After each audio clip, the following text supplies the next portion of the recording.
All right. I'm Jim Frevola, President of Business Operations for AFC Bournemouth. Chris Ashton, the FAB Advisory Board co-chair. Amy Orchard, Fan Advisory Board member. And this is part of our normal course of the year and engagement with our Fan Advisory Board, which we meet with multiple times during the year. And glad to have you guys here at Vitality Stadium on a lovely sunny day in Bournemouth. Mm-hmm. Chris, you want to talk to us about what the FAB's role is and kind of give a little background? Yeah, sure. So the Fan Advisory Board was set up in 2023. Every Premier League club has a Fan Advisory Board. It's part of the Fan Engagement Standards. And we act as a bridge between the club and the fans. Mainly we look at strategical things, so like things like club heritage, infrastructure, club policies. And as you say, we meet probably once every couple of months with senior people from the club. Great. And then we're going to go through some questions today, which have been sent in by members of all the different advisory boards within the club. Fantastic. So to start off then, the first question, thinking about the club's strategy over the next 5 years, can you just give us an overview of what that is? Yeah, I think from the club's perspective, we're about 2.5 years into the ownership change from when Bill and the organization took over in December of 22. So thinking about that, I would almost call these first 2.5 years, kind of learning for me, especially over here, and allowing us to make the decisions to guide these next 5 years, to think about what we think makes sense for the club, for the organization, for the community, for the staff of where the next 5 years are going. On the pitch, Bill's been very vocal about, reaching Europe is a goal for Bill, and I know that that's important to him and the club.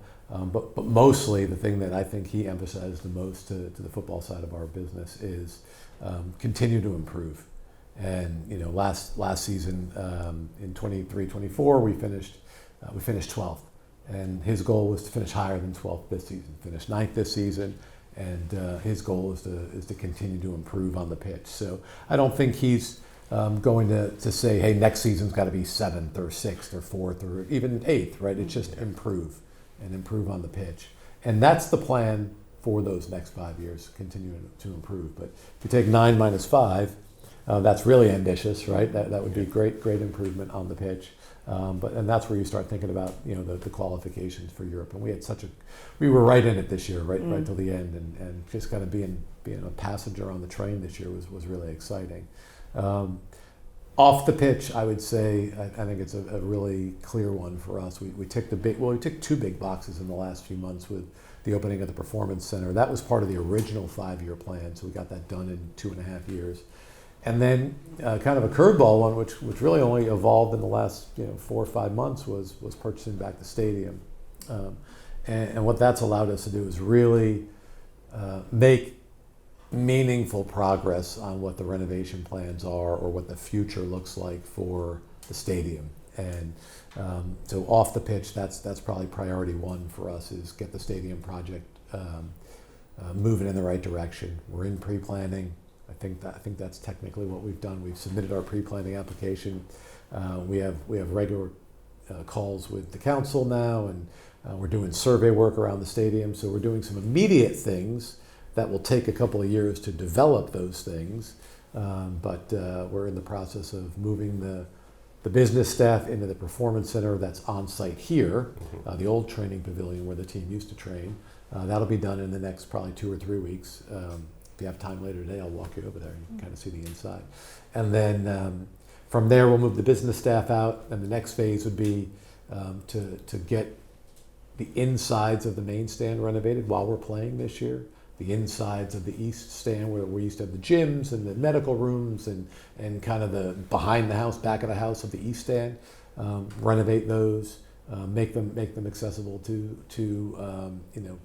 not medical rooms, to supporters and folks coming to the games and the fixtures, and make the main stand easier to access. And I think we can accomplish all of that during this next football season while we're playing, and not really disrupt too much of what will be going on, because we're really taking the staff out of there.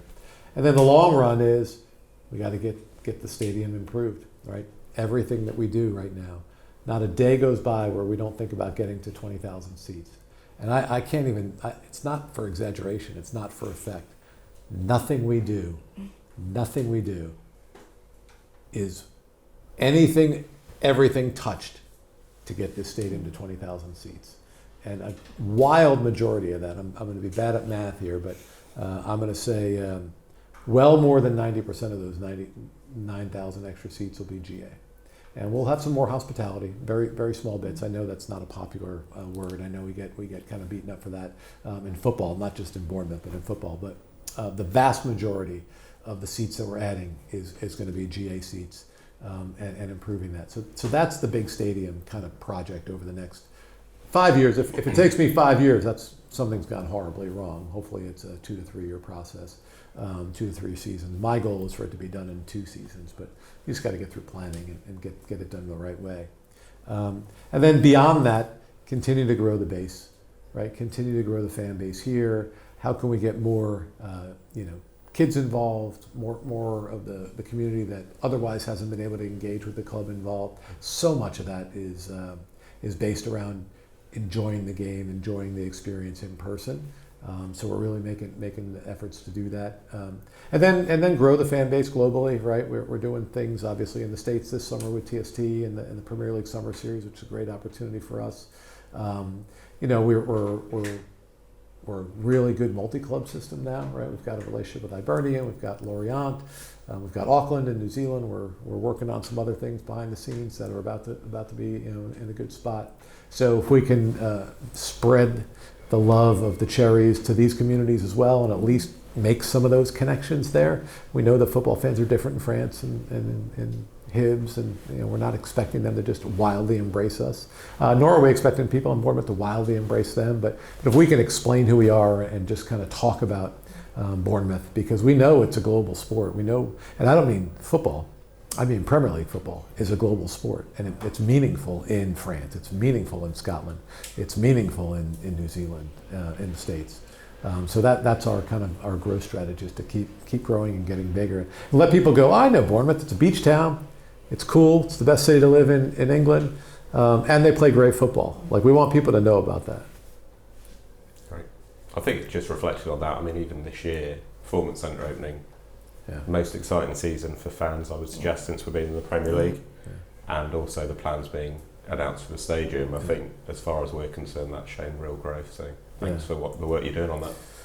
Well, it's been a lot of people behind the scenes too. We've got a great staff. When we came in, we didn't make too many changes, right? A lot of the folks that have been here, the furniture, and I mean that in a positive way, like the furniture is still here. Like we didn't really even move it around too much, except for when we're moving buildings. But we have some good people, and I think one of the things that Bill just believes in is provide them the resources to affect change, performance center change, business office change, stadium development, and digging into the planning and kind of things that you can accomplish. So a lot of it's the good people that we have here, and kind of getting the best out of them and motivating them to come in every day. And it's been the most fun I've had in any professional environment. So I think that's a testament to the club that I walked into. So how do you think we best keep the expansion going without affecting the atmosphere and the vibe that the fans love? Yeah, the expansion of the club in general, you mean? Yeah, that's a delicate balance, right? And that's not lost on us. I think the amazing part about my perspective of being a football fan, I get through my kids, right? So to me, there's layers of expansion. I'll come back to the local layer, the community, the Bournemouth, the BCP, that layer in a minute. But as we talk about the global expansion and trying to make us a bigger brand and evolve, my kids grew up fans of the Premier League, and they followed a team. I won't say who, because they're diehard Cherries now. But they followed the Premier League with no ambition to come to a match, no ambition to do anything but buy the shirt, watch it on TV, and be able to say, oh yeah, I like Christian Pulisic, who might have played for the team that they followed at the time. And so for us, that's not really harming, to me, the fabric of what Bournemouth is, which is Boscombe and Christchurch and Poole and Bournemouth and all the communities in our town. We want for the expansion and the growth of the local stadium going supporters to be your neighbors, your kids, your spouses. I want to dispel the myth. There's a big myth out there, and if I could, I might look at the camera. You guys told me not to, but I want to dispel the myth that we don't want season ticket holders. That is absolutely, categorically the farthest thing from our mind. We want the Cherries home points holders, the Max points holders to have season tickets. We are not trying to restrict season tickets. We want to expand season tickets. We want youth in our community to have season tickets. It is not about getting more and milking more out of a match-by-match person who's coming into town from London or New York or Dubai, right? It's about the people in this community coming. That's why we're renovating the stadium. That's why we're trying to get it to 9,000 seats. And that's what will keep the atmosphere, because the people that are going to be in the building and living and breathing it every day, they're not my kids in Las Vegas watching on TV and buying a shirt and becoming a Bournemouth supporter and maybe being an international membership member. That's just good business and smart growth, and maybe an excitement of them come over once in a blue moon every 5 years and catch a match. That'd be lovely. There's a lot of folks that come over from different countries, but the atmosphere that we crave on match day, that's from you guys. Yeah. That's absolutely from you guys. And if we do our job right here over the next couple of years, we're going to have 9,000 more of you creating that atmosphere. And families as well together. For sure. Yeah, for sure. I can't emphasize enough that is our objective with this plan. And if we look at that, I mean, it's a good segue into our young supporters. So obviously we've got Junior Cherries. My nephew's a Junior Cherry, loves it.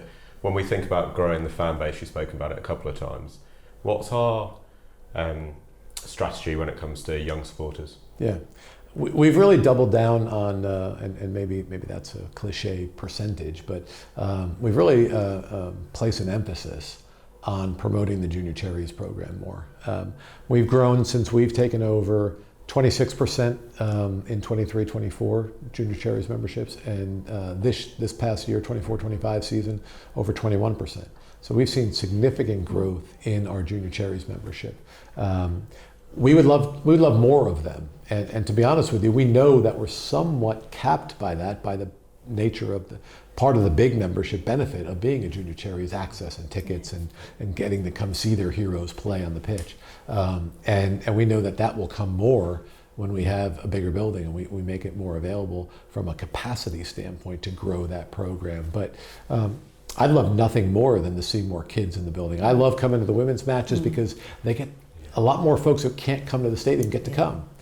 Same with the development squad matches. Like that's where I love hearing, when you hear, I'll sit in the women's matches and I'll sit in my seat and you hear these young kids screaming Red Army and waiting for the call. They go, one kid goes Red Army, and then the rest of the kids all scream Red Army in their youthful voices. It's great to hear.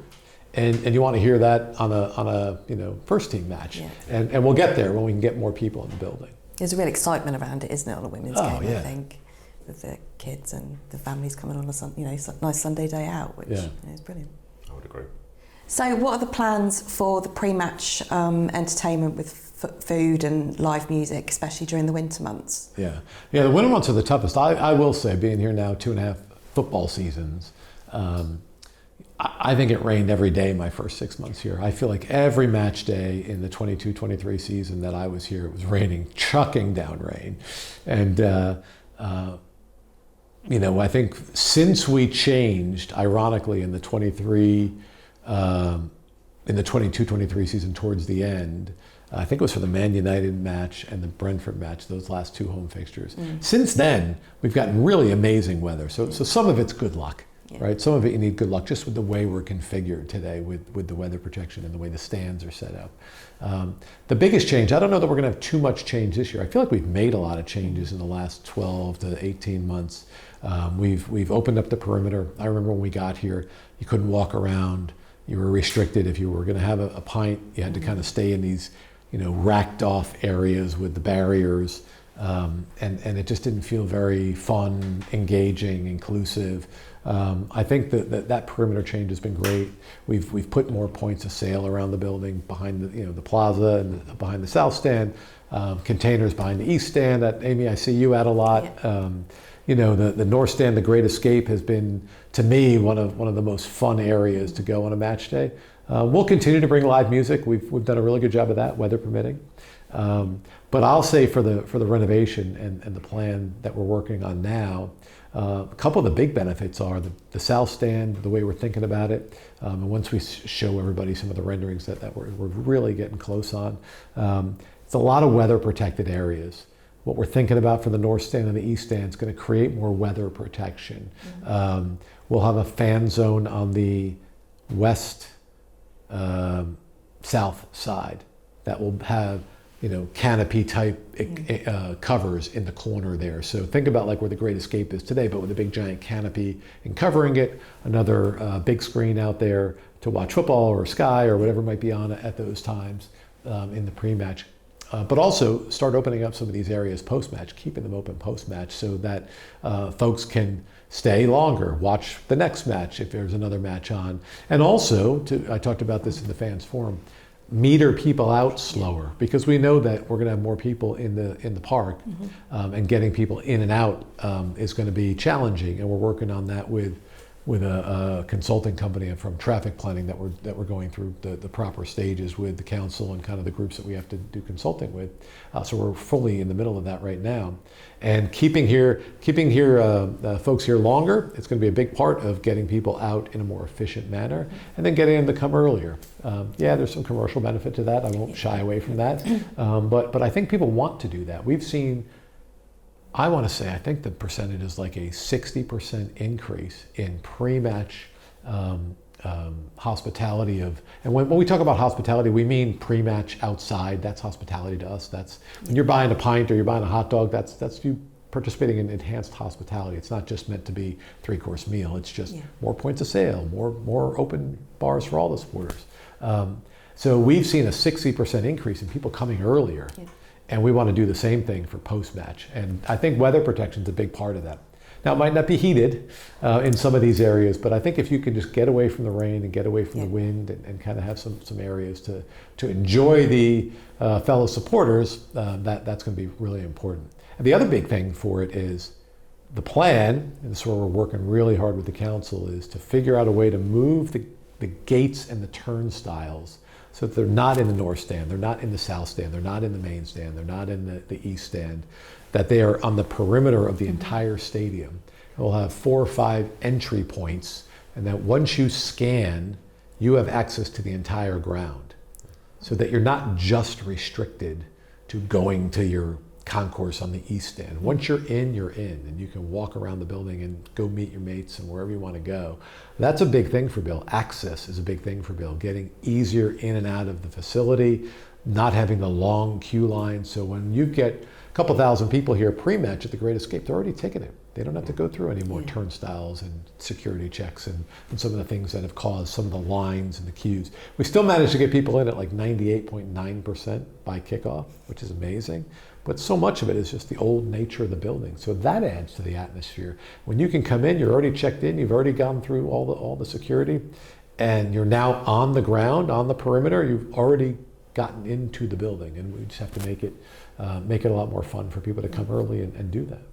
But I think that being able to walk around and mix is great. That's certainly the reason you see us a lot at the container at the East Stand, because we've got friends that are in South Stand. So rather than going to a pub pre-match, then coming here, we come here, we have a drink, and then we kind of go our separate ways, which is really important. I would agree with that. We do the opposite. We sit in the South Stand and talk to our friends from the North Stand. So there we are. And for us, it's again, somewhat selfishly motivated, because this will keep people here earlier, and get them here earlier and keep them here later. I would say I would chuck the revenue on that if it just allowed the transport stuff to ease out in a more meaningful fashion. We'll make a few more pounds here and there, but it's honestly about having fun, letting the supporters have some more fun, and get the transport thing sorted out. They do it at Brighton, actually. I've been there for a game, and they still have the concourse open to obviously alleviate the queues at the train station and things. It's not always great, because you do often have a few more drinks, but hard to get to Brighton for us from Bournemouth. Yeah. Nice stadium. I went away this year to Brighton, but it was an evening game, which was interesting getting home. But we'll leave that there. Me too. Yeah. I just got back. You spoke earlier on about the club being part of the community. Think about the community strategy and linking that into future growth for the club. How are you balancing the two? Yeah.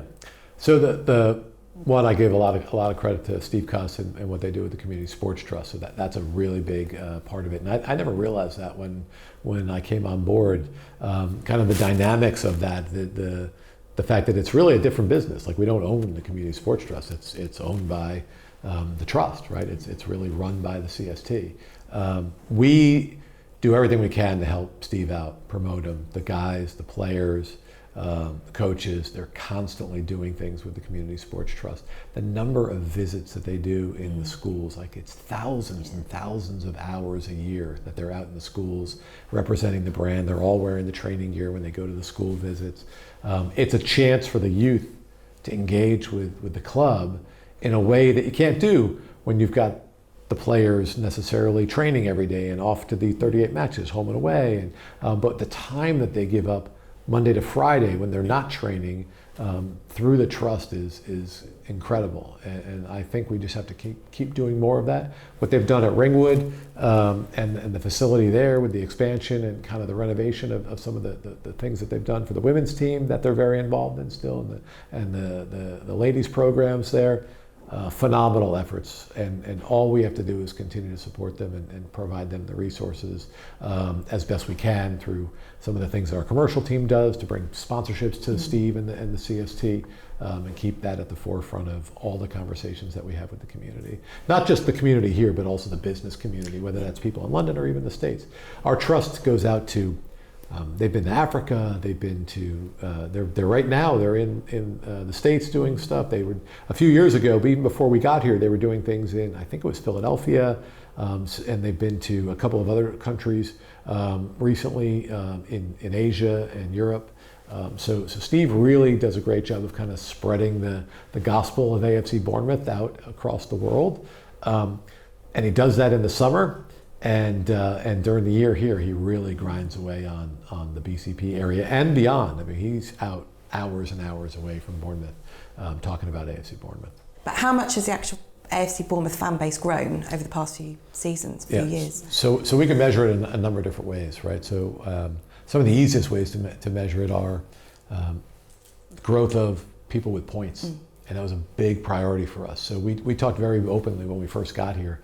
The 22-23 season only had, and the stadium holds 11,000 people, right? So really 10,000 home seats. We'll call it 10,000 for the average for this. And we had 12,000 people coming to those 10,000 seats each week. It was the same 12,000 people. And we've gotten that number up. So that number's grown by about 2,500. So a significant amount when you think about the fact that there's a lot of there's a lot of max points holders, right? That were part of that 12,000. But the biggest part of it is we had only 7,200 folks with a home point in the 22-23 season. We're over 31,000 now. Wow. So 31,000 folks now have a home point. I think it's 335%. And likewise on the away matches, our away points holder growth has been 45%. So we've had a significant increase in Bournemouth fans following us away. And a significant increase in people figuring out the way to. What we heard was we can't even get a point, so we don't even try anymore. So we instituted Cherry Tuesdays. We really worked on the ticket exchange and making sure that people knew they could get a ticket through the ticket exchange.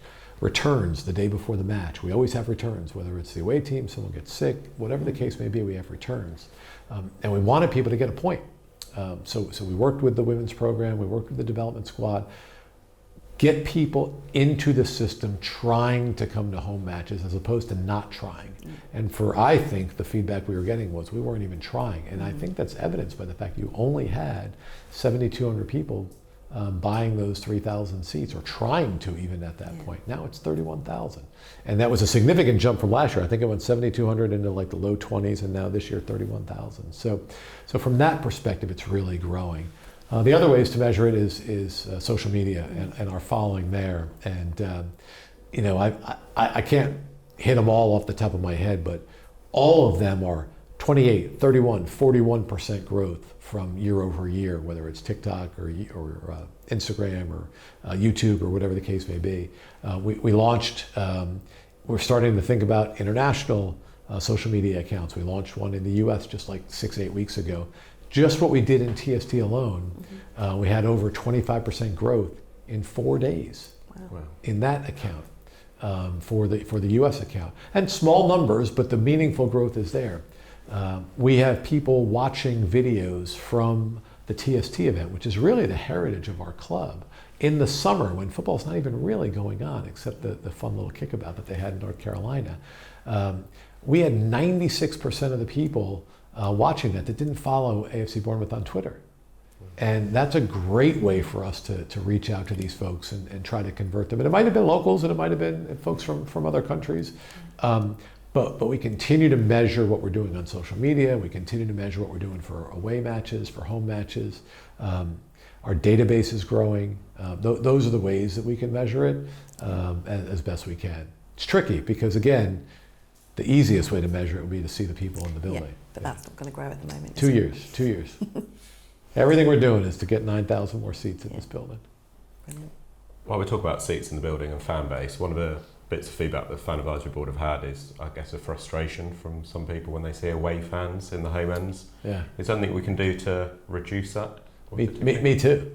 Yeah. Yeah. So I love this question, right? So I'll start with the negative, because if you ever say to me, like I always tell my kids or my people that work with me, I got good news and bad news. What do you want to hear first? Well, negative. Always go negative. Finish on a high note. Why would you ever start with the positive and then finish on a downer?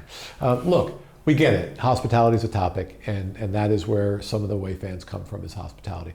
That is not unique to AFC Bournemouth. It's pretty much every football club in this country sells hospitality in some regard. You got to be mindful of them. You got to educate them that they've got to be respectful, and so we're aware of that. But we actually spend quite a bit of time on a match day for away matches helping Bournemouth supporters buy hospitality at away clubs. So I know our supporters are doing it. There's some vocal that have even said on Twitter, one of our kind of loyal fans on X is out there saying, "Hey, look, I buy hospitality to the away matches." So take that to the side. We do not condone, tolerate, or encourage anyone getting a home end seat that's an away fan. And I don't accept it, I don't like it, and I think that the misconception, and kind of talked about the misconception of season tickets earlier, the misconception is, report it to us, let us know. The challenge is, and this is not meant to slap the hands of the home supporters or our supporters, is if they're buying an away ticket, unless they've rigged the system, which I don't think is happening, and we know it's not because we have a sanctions policy where we had over 100 sanctions this year for home end, ticket touting, home supporters, points holders, season ticket members, selling their tickets. And we had someone sell their ticket to the tune of like £900 for the Arsenal match. Yeah. And that supporter got a 10-game ban, and that supporter had his entire points wiped off. Yeah. And that supporter's going to have a very hard time building their points back up. So we've had over 100 sanctions this year. Like, we do it. And I think people are like, oh, why not say that? Well, we can put a press release out about that, but I'm hoping this does it, right? I promise you, we are acting on these things. We're just not telling you that we've banned so-and-so and so-and-so and so-and-so for ticket touting. And we take it really seriously. I don't like it. I don't like seeing it. I think that the perception that the club just looks the other way, I think couldn't be further from the truth. If you see it, I'll tell you this is a true story. It's a true story. It was 2 seasons ago. It might have been my first season. Maybe it was my second season. A guest of ours was sitting in front of me, literally the seat in front of me, and we were playing United, and I noticed them kind of do that when United did something good, and I thought about it, and the second time they did it, I kicked them out. Wow. I kicked them out. I said, how the heck did you get invited by one of our partners that we invited? And I had an honest conversation with our partner, and I said, look, I can't accept that. That's unacceptable to me. He's a guest of ours, and that's unacceptable. Kicked him out as one of our guests. So happily we'll ban folks. Yeah. And we've heard that our sanctions aren't tough enough from around the league. So Nick Zombolis, our chief ticketing officer, and Paul Fudge from our VP of Business and Hospitality, they really take seriously the sanctioning of this. And we're going to have tougher sanctions this year for ticket touting and people coming into the home end. And by the way, away end too. The home fans when we're away, we're not gonna stand for that either. We don't want that either. That's good to hear. Yeah. And is the sanctions, has that come from people reporting it to you, or? Yes. Yeah. Both. Well, both. Yeah. We do our own monitoring. You say social media. You Yeah, see it the fools that put it on social media don't realize that we'll find it. We'll pull up your account if we can. If we can figure out who you are, we're going to put you in the sanctions. I promise you that took place many times this year. I see it. I send it. I screenshot it. I send it off to Nick. If I see someone selling their tickets, and Nick knows the rules better than I do, so maybe some of it is I don't know how they work, so don't hold me to that. But I'll send it to Nick and go, hey, take a look at this one, research this.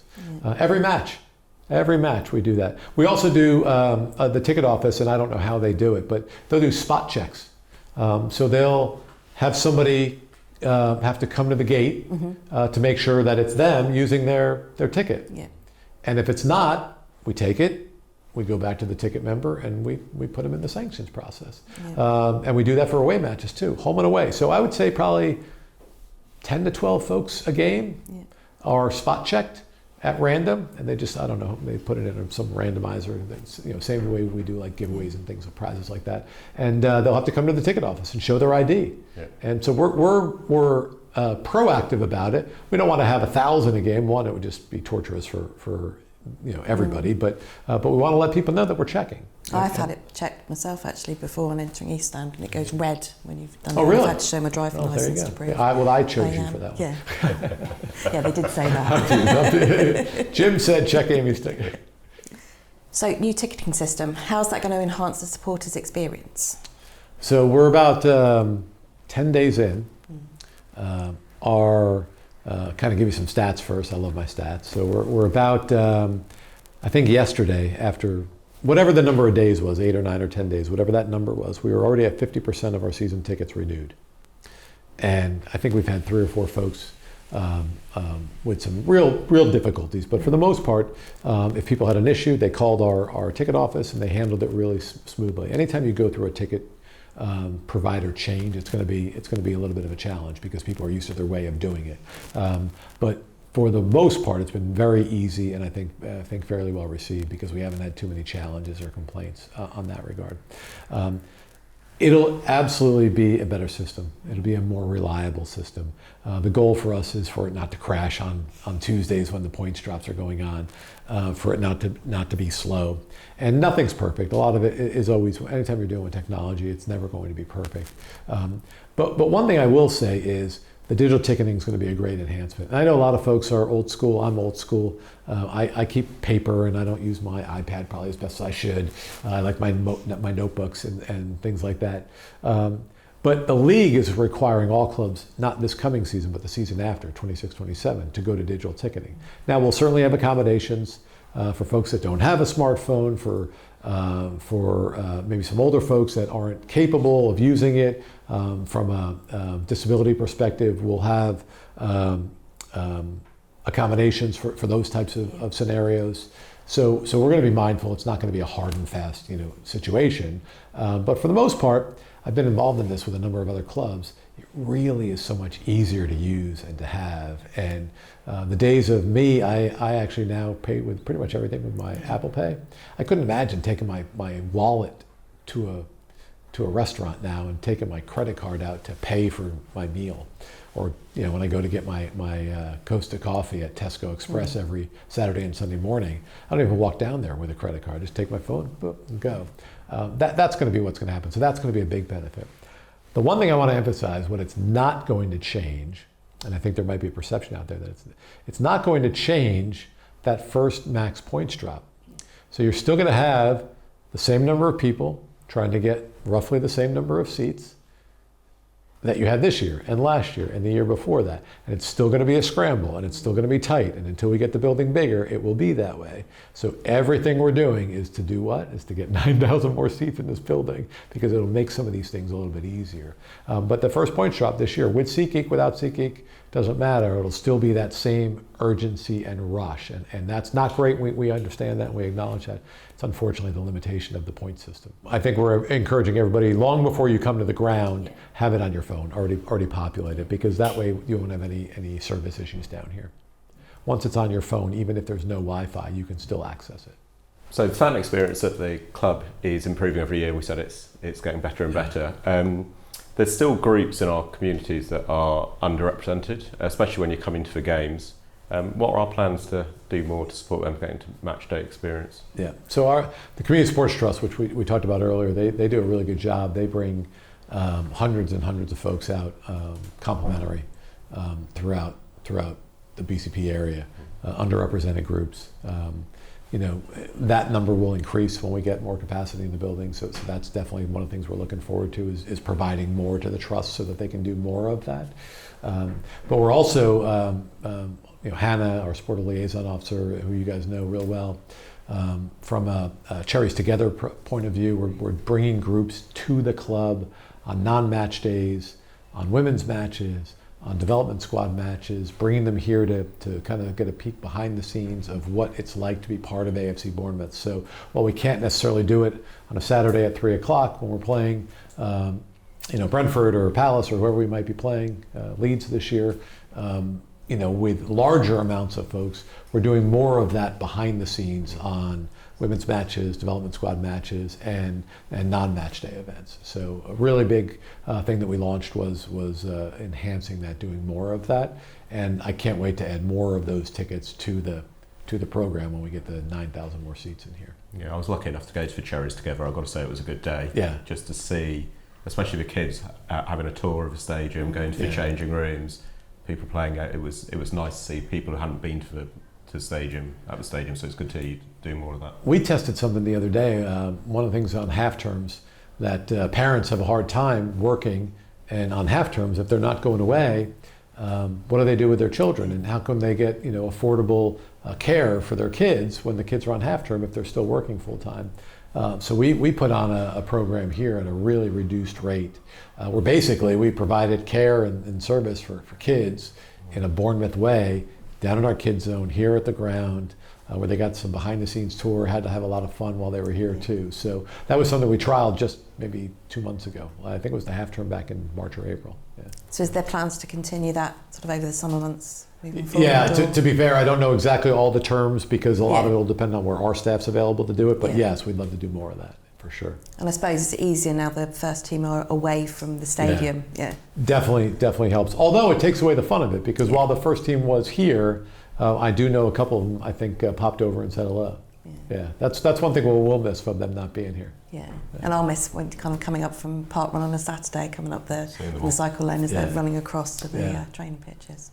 We might move that cycle lane, but we're going to try to keep it. Well, we're going to keep it. I shouldn't say try. We're going to keep it.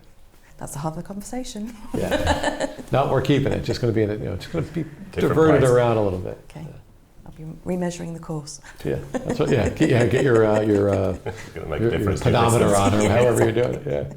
Yeah. One other thing about getting additional folks that can't experience the games, and it goes back to kind of how we're trying to get more people to experience the matches, is the point system's challenging, right? We've got to get the 9,000 more seats in here, and the folks that have season tickets, very loyal group that kept them through the championship and all those years, long before we got here, when they stopped doing new season tickets. And again, we can't wait for the day that we sell more new season tickets and bring people in.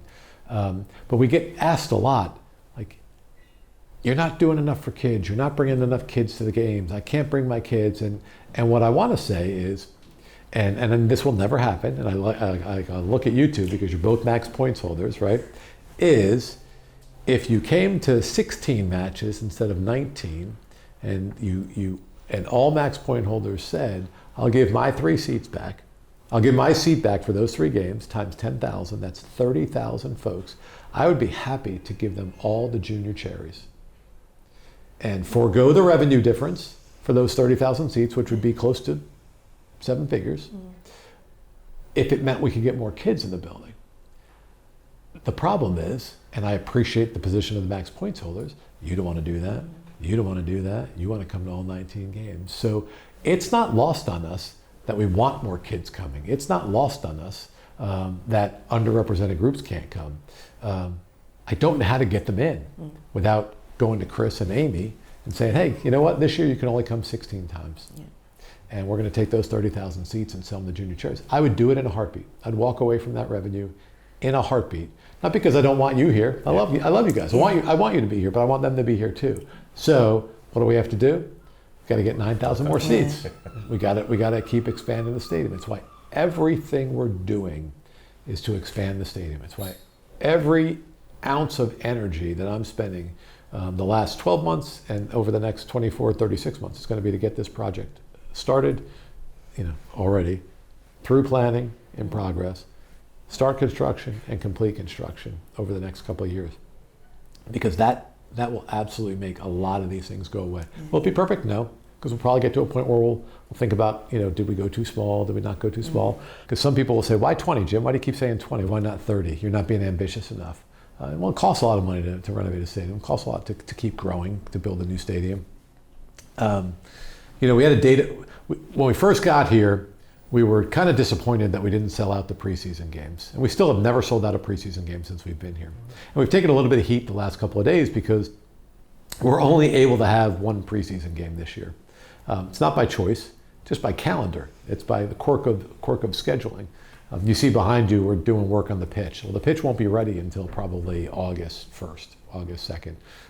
So we, every summer, really can't do much on this pitch until right before August, and really right up to August. We got chosen by the league to be part of the summer series, one of only 4 clubs chosen. It's a really big honor for us.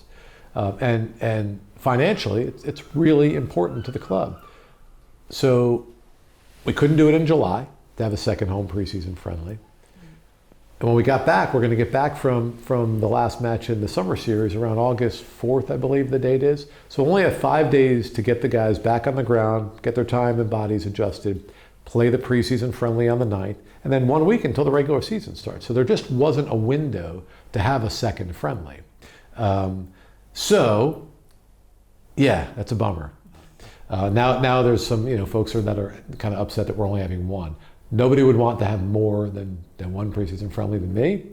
It would take us 11 more preseason friendlies to offset the revenue we're going to do in 12 days on the summer series.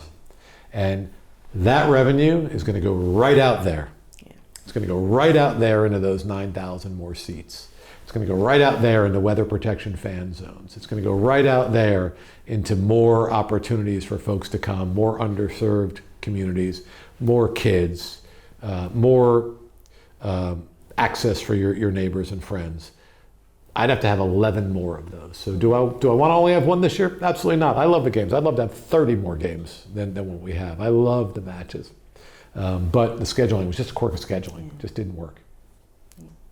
So you mentioned earlier the growth in away support. So because the away support is so strong, are there any plans to sort of supercharge them to be able to get home points to mean that it's easier for them to come to home games? Or... It's a great question. Our away supporters are amazing, right? I love going to matches and hearing them, and I take pictures every match. I've got just on my phone, I categorize everything I do, every away match. And I'm at every away match. I think I've missed, in my 2.5 seasons, I think I've missed like 3 away matches. I skipped the ones that aren't, I certainly didn't miss like Liverpool or Tottenham or anything like that. I skipped, I won't tell you where I skipped, but you know the ones I skipped, right? The places that you really don't want to necessarily be at. And only because I had to be away for family reasons. If I'm here, I'm going. I go back to, I'd love to do that. What I don't want to do is give the impression that I'm taking away the loyalty of the max points holders, and I'm taking away the loyalty of all the points holders. So it's a delicate balancing act. I think we've come up with enough of a solution with the women's matches, with the development squad, to get more home points. We've got somebody who serves on the Cherries Trust board that started 2 years ago with no points and now is a max points holder. where there's a will, there's a way. You can become a max points holder. You got to just work a little bit, go through the process, get through the system. You can do it. It's not easy, but it's a system that if you tell me, give everyone with home points away points, I'm happy to do it. It's just going to mean more max point holders, and at a certain point, we're not going to have enough tickets for that first point drop, and we got to figure that out at some point. So it's not by our choice. No. A lot of this will go away when we have 9,000 more seats. A lot of this will be made easier. I think the folks that are on the away ladder will have a chance to participate in those 9,000 more seats. And as you say, you only get a small allocation for away games, and they are selling out pretty much straight away, aren't they? So you would have to reciprocate that offer, I say. Yeah, and to be fair, that we would have to flip that the other way. Home point holders who want to go away that necessarily can't. I think that we've had a few matches. We don't ever get 100% at every ground. I think the last match was Man City. We didn't have, I think we only took about 2,000 seats, so there's still a little bit of meat left on some of the bones there. On a Tuesday night, it's really hard at night. Yeah. Like the last place I know a lot of people want to do is drive on a Tuesday up to Manchester and see us play City.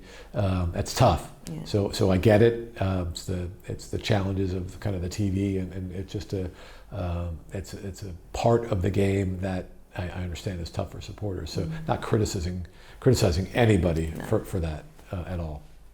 No, it was the same when we used to play Morecambe. Yeah, it's just a bit more glamorous nowadays. Yeah, there we are. When we go to away games, we see things like pre-pouring of pints and people carrying the kegs on their back and serving as they're walking around. When we're looking to develop the stadium, is that something we're thinking of here? Yeah, absolutely. Yeah, those are things. A lot of it's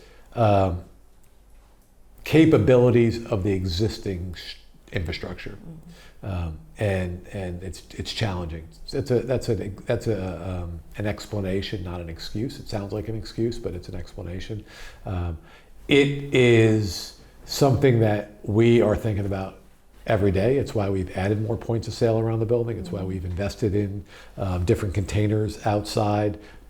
You'll see now we have little portable beer carts and pint carts all around the perimeter of the stadium. So when you're walking around, you don't have to just go to the Great Escape or go to the East Stand container or go to the pavilion or the South Stand plaza. Now we've got little areas around. The pre-pouring is an idea that we've really looked into, and then the self-serve stations, so that we've also thought about those, and we're researching those as we speak. No commitments on those things, but absolutely more points of sale, more opportunities. Nobody wants to sell more beer and product than I do, so I challenge our team every day to do it. Yeah. Great. It's the most important subject. Yeah. The beer. I can't believe for however many years you couldn't get a pint in the South Stand. I know. That was to me. If someone says, "What's your greatest legacy?" It's not renovating stadium. It's not the performance center. It's not getting the ground back. Bill, your greatest legacy was getting people in that South Stand the ability to buy a pint. That's to me was shocking. Yeah, I'd agree with that. Yeah. Although well, you're South Stand, right? Although it is a good coffee stand. I always used to like that coffee stand, but again, that used to be a really long queue. Yeah. Less so now. You can get beer. So as we continue to progress, what can we do to help you achieve your goals? So as a FAB, I think to me, you guys have been a tremendous resource. And I didn't know what to expect when this engagement started. I can't tell you how many times over the last 12 months where I picked the phone up and Chris as a chair, you know this, I'll pick the phone up, I'll call you and I'll say, hey, I've got an issue, right? I've got a front of shirt issue. Here's what's going on. Here's what's going on behind the scenes. Let me just walk you through where we're at. I've got an issue on the queuing outside, and here's why the queuing takes place, and here's some of the challenges that we're walking through. We talked today about max points and some of those topics. Like we knew you guys were here. We want the consultation. We want you guys to give feedback, and I would just say keep the open door. I think the relationship that we have has been phenomenal with the Fan Advisory Board. It's been really, really valuable. We welcome it, need it, especially me. I've been around more than 2.5 years. I've been around the culture of this country. I've been around the culture of the sport. So I lean on you guys to kind of fill me in, help fill the gaps, and give me some of the history and the heritage. But what I can say is keep it real, right? And when we're in a room and we're talking about tough subjects, if we're talking about ticket price increases, if we're talking about changing stands and where people are going to sit, and when we get to that topic relative to the development of the stadium, we're going to come to you guys and we're going to talk to you about, hey, we're going to need to move some folks.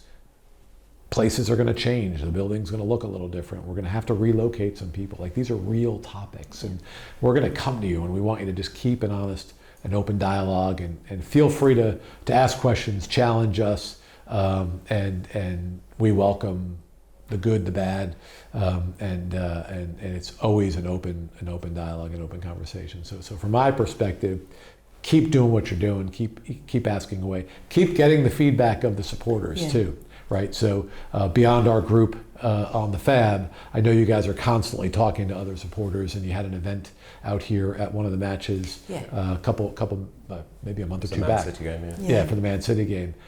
Do more of those. Engage more with folks. I want them to see that we're talking all the time, that we're regularly communicating. It's not ticking a box. And because to me, this is not a ticking the box exercise. This has been really, really important for us, and having the trust to be able to call you guys and say, we're dealing with something, here's what's going on. That's actually helpful for us. One thing we can say is you and the rest of the board that come to the meetings are very open to any questions that we bring forward, that we've been kind of spoken to about it, sort of, whether it be on social media or whether it be directly at games and things like that. You don't ever shy away from, outside the fans forum, outside these questions today. So, from our perspective, that's really good. Yeah, I love it. I love walking around the ground on match days. I love doing the fans forums. This is what it's all about, right? I'm pretty accessible. Yeah. And Jim, to Amy's point, I mean, you are on the majority of the fan support groups, and a lot of your senior team come to those. Why is that so important to you as a group of people? Bill's a humble guy, and I think a part of the reason why he asked me to come over was he knows my personality. I've worked for him for 9 or 10 years, and he knows that I care, and that's important to me. And it's important to me that the folks in the room that we inherited knew how important that was to us. So if I didn't do it, if I didn't lead from the front and volunteer my time to participate in these things, not just from a tick the box exercise, but from a meaningful engagement exercise, then I couldn't look them in the eye and ask them to do that. So it means a lot to me to be on those. It also is a great chance, like this is where I live, this is my home, and it's allowed me to get a chance to know people better, to really have a kind of that one-on-one relationship with groups. I sit on every single one that I possibly can. If I'm in town, I'm participating. I think I did one with you guys when I was in the States. Yeah, the last one you were on Teams. At like a crazy hour too. It was like 5 in the morning where I was, and you guys were doing it. And so I'm going to participate even if I'm gone as much as I possibly can, because I care. I love it, and I don't want to shy away from anybody that wants to have a real conversation, because we got such great feedback from the DSA when we were talking about the price point challenges that we were having with our wheelchair pricing and our ambulant disabled, and some of the challenges that we were having there. And we had really good conversation with them. They helped us, guide us to a process where we thought it was fair, they thought it was fair. We went to the FA on it. We went to other governing groups, Level Playing Field, and said, hey, with the DSA, through this great meeting and consultation that we had with them, here's a plan. What do you guys think? And they were impressed that we had such kind of real open conversations with our DSA about something like that. So we see that as just ways that we can improve the club. It's hard to talk to 11,300 people on a match day. Well, I'm not going to talk to that lot in the away end, but it's hard to talk to 10,000 home fans on a match day, right? I would love to talk to every single one of them. But I promise you, I make myself available. You can find me. You'll know where to find me. I'm in the Great Escape. I'm walking around the perimeter multiple times on a match day, and people know the pubs I like to go to. So you can track me down. You know where I get my coffees, and but the engagement meetings with the Fab, and we've got one coming up with the Trust in a week or two. we're reconstituting the SEG. I think the last group, their term expired, so we've got a new SEG coming in soon. So for me, I'll sit on any of them. Let's create another one. I'm happy to do it. Yeah, happy to do it. I'm not sure Hannah would want another one. No, Hannah works her butt off. She comes to all of these too. Yeah. I think visibility is really important though. I mean, we hear that a lot from fans. So the fact that we've done things like Fans Forum, this today, but even just you walking around is really welcomed by people. Yeah. I think just a reminder for fans also, if they want any questions to get to you, they can contact the FAB directly. Yeah. If they go on the website, there's a contact us form, and if we get questions in, we'll pass them on. Yeah. Look, I think one of my mentors in this business taught me a phrase once that has stuck with me over the years. It's visibility creates accountability. And you've got to walk that walk and talk that talk and believe it. And visibility creates accountability. Not everything's going to go right. You're going to have some missteps, right? Things are going to go wrong. But if you can look people in the eye and say, we're doing it the best interests of the football club and the organization and the community all together, anything is truly possible. And I believe that, which is, by the way, still our motto. Bill loves always advance, never retreat. That's just who he is in his core. Our club motto is together, anything is possible. Everyone's all wound up about that. We've actually put it in more places around the club, so I love that we have that as who we are. It's throughout the Performance Center. But I mean that. Visibility creates accountability. Look, there's been tough topics. There are always going to be tough topics when you're involved in a business. I don't care whether you're running Tesco or you're running the council or you're running a football club. There's always going to be challenges. There's always going to be things that you're nuancing through. And some things are just inevitable in life that you just have to work through it and get to the best solution you can. Yeah. But you're not shying away from it, which I think is... No. And I promise you, we're taking care. We're not entering into agreements without doing our due diligence. We're not consulting with folks without really thinking about how we're doing it, whether that's a ticketing provider or a sponsor. We spend significant amounts of money and expense doing due diligence on just about everything that we do. We try to run a proper business. We try to do what we can, and then sometimes you gotta take the lumps on doing that. I think you've also got a new personal motto today, which is let's get 9,000 seats. 9,000. I'm going to remember that. That's my takeaway from today. He's got a tattoo. If I get a shirt made up, when the new shirts come out, I'm going to get 9,000 on the back. I'm going to have to get smaller numbers. But yeah, I honestly, everything we're doing is 9,000 seats. It'll be a few hundred more hospitality, and all the rest are going to be GA and a way to grow this community and get it bigger. But 9,000 is our number for to get through the first two phases, and then the next phase after that still requires a lot more work. But the immediate desire over the next couple seasons is South Stand, fill in the corners, expand the north, expand the east, renovate a little bit of the perimeter, create a better fan experience inside and out. That's the kind of general vision, and I promise you, as soon as we can show you stuff, we will. I've got some cool pictures. I think I've showed some of you on my phone, but it's going to be exciting. It's going to look great, and it's going to be something every single person that's affiliated with this football club in this town will be proud of. Thanks. From the fan advisory board and the wider fan base, thank you. Always talking to us, but also being so transparent today. Yeah, awesome. Appreciate you guys, Chris, Amy. Thank you so much.